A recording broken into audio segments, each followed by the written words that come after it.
Well, ladies and germs, time for another quick tip. Just the tip. Quick tip. Just the tip. All right. So, if you know me and you watch my videos and you work with me as a client, then you probably heard me bitch about this. And in fact, I told one of you guys, who I love you dearly, about making a video about this today, because so many people do this, and it makes me fucking insane. Especially when you're trying to troubleshoot shit and everything's broken, and you go through your list and then you realize, wait, I've seen this problem before. What's the problem? All right. For many of you knuckle draggers out there, you usually go to your data center and you're like, oh, I'm going to install this patch cable, right? So you grab your 10 gig optic and you grab your patch cable, and no, don't fucking do that. Do not do that, okay? Before you plug this stuff in, here's what you do. Very simple. Very, very simple. You take your clip cleaner, okay? And I'm gonna plug this guy in like so. Boop, one click, okay? Now I'm gonna take this guy off, and I'm gonna pop it into the socket here.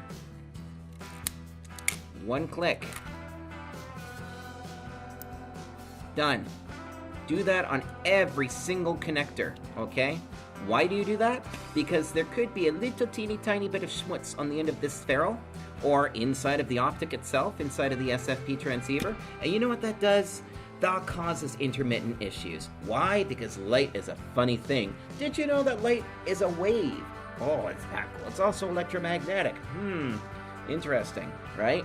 So the problem that you run into here is you might have partial layer 2 connectivity, but you're getting like packet fragmentation, or all sorts of weird shit can happen. If you want to know a little bit more in depth, do some research or talk to somebody who's an expert on fiber optics. But a few times now I've seen it where people have been having problems with their OSPF, and it doesn't make any sense why they're having problems with the OSPF.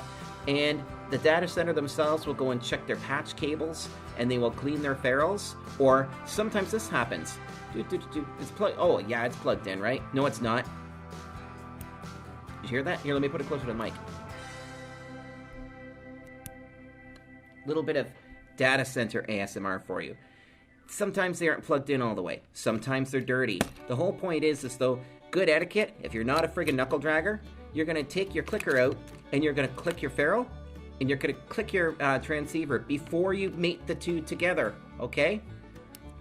And by the way, no, you probably want to put this into whatever device you're going to work with before you clean these. I'm just demonstrating. So, if any one of you guys comment and say, hey, shouldn't you put the transceiver into the switch or router before you plug in the patch cable? Well, this is a demo, so there you go. All right? Remember to do that. Or you may actually find me knocking on your door, and then I might kick you where the sun don't shine.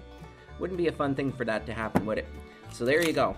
Clean your ferrules, clean your transceivers before you mate them, okay? This has been another quick tip. Just the tip. From me, Ms.Fixit. Bonsoir.